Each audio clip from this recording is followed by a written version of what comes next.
اعوذ باللہ من الشیطان الرجیم، بسم اللہ الرحمن الرحیم۔ السلام علیکم ورحمۃ اللہ وبرکاتہ۔ سورہ یوسف کا زمانہ نزول و سبب نزول۔ سورۃ یوسف شروع ہونے سے پہلے بہت کچھ ہے جو بتا دیں، پڑھتی ہوں میں۔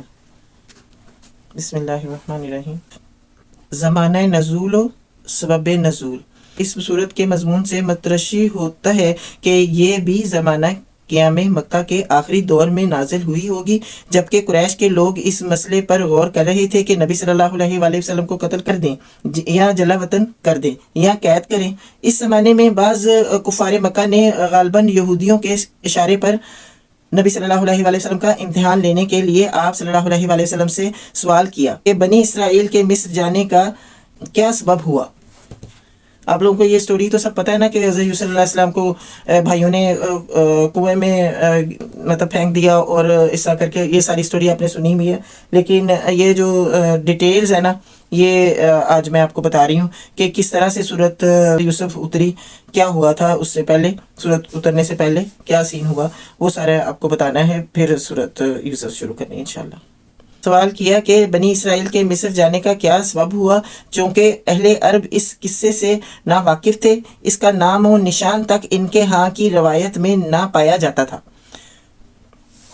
اور خود نبی صلی اللہ علیہ وآلہ وسلم کی زبان سے بھی اس سے پہلے کبھی اس کا ذکر نہ سنا گیا تھا۔ اس لیے انہیں توقع تھی کہ آپ صلی اللہ علیہ وسلم تو اس کا مفصل جواب نہ دے سکیں گے، یا اس وقت ٹال مٹول کر کے بعد میں کسی یہودی سے پوچھنے کی کوشش کریں گے، اور اس طرح آپ صلی اللہ علیہ وآلہ وسلم کا بھرم کھل جائے گا۔ لیکن اس امتحان میں انہیں الٹی منہ کی کھانی پڑی۔ اللہ تعالیٰ نے صرف یہی نہیں کیا کہ فوراً اسی وقت یوسف علیہ السلام کا یہ پورا قصہ آپ صلی اللہ علیہ وآلہ وسلم کی زبان پر جاری کر دیا، بلکہ مزید بارہ اس قصے کو قریش کے اس معاملے پر چسپاں بھی کر دیا جو وہ برادران یوسف علیہ السلام کی طرح حضرت صلی اللہ علیہ وآلہ وسلم کے ساتھ کر رہے تھے، یعنی کہ ان کو بتا دیا کہ جیسے حضرت یوسف علیہ السلام کر رہے تھے ان بھائیوں کے ساتھ، تم لوگ بھی وہی میرے ساتھ کر رہے۔ مقاصد نزول۔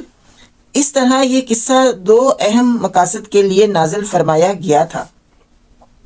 ایک یہ کہ محمد صلی اللہ علیہ وآلہ وسلم کی نبوت کا ثبوت، اور وہ بھی مخالفین کا اپنا منہ مانگا ثبوت باہم پہنچایا جائے، اور ان کے تجویز کردہ امتحان میں یہ ثابت کر دیا جائے کہ آپ صلی اللہ علیہ وآلہ وسلم سنی سنائی باتیں بیان نہیں کرتے،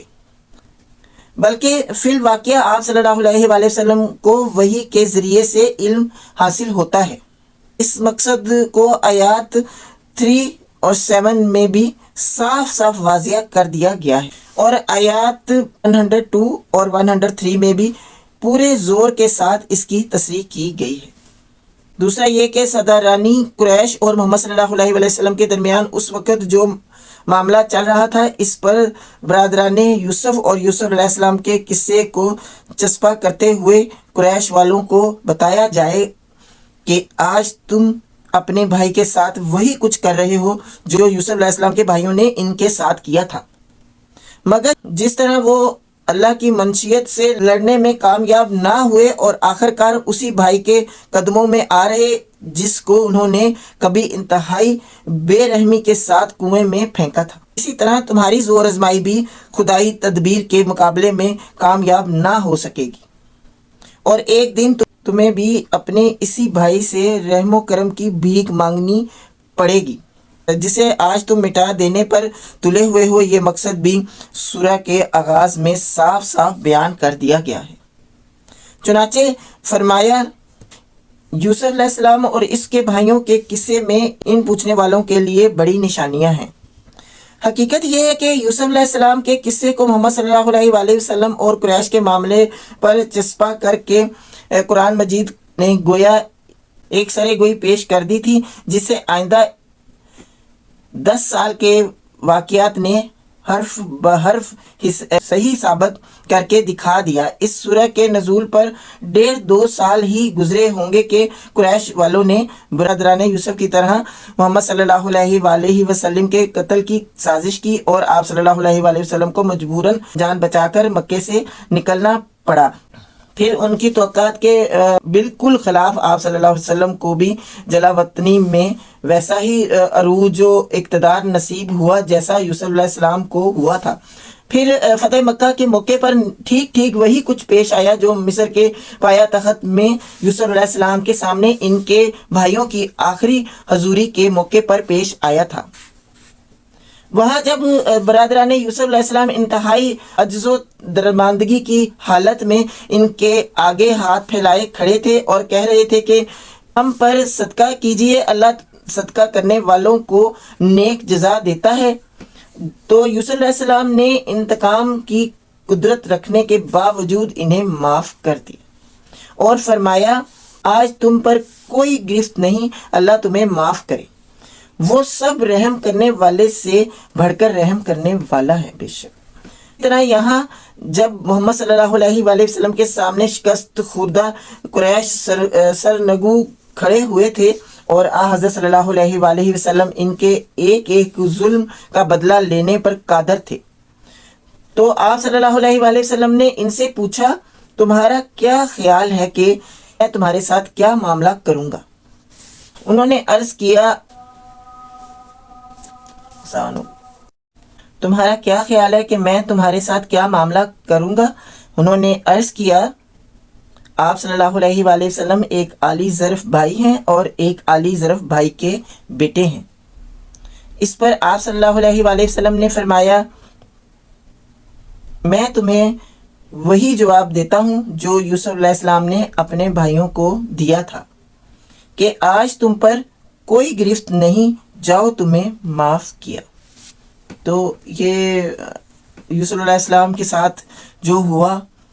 کہ قتل کرنے کا سوچا تھا انہوں نے یوسف علیہ السلام کے لیے، اور اسی طرح حضرت محمد صلی اللہ علیہ وآلہ وسلم کو بھی قتل کرنے کا منصوبہ بنایا گیا اور وہ جلا وطن کرنے کا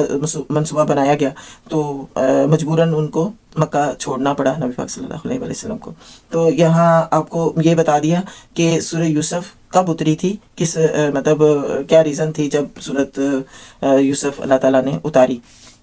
ان لوگوں کو نصیحت دینے کے لیے، کیونکہ یہ آزمانا چاہ رہے تھے نبی پاک صلی اللہ علیہ وآلہ وسلم کو، تو اللہ تعالیٰ نے کیسے ماشاءاللہ کہ ان کے زبان پہ ہر چیز حضرت یوسف علیہ السلام کا پورا واقعہ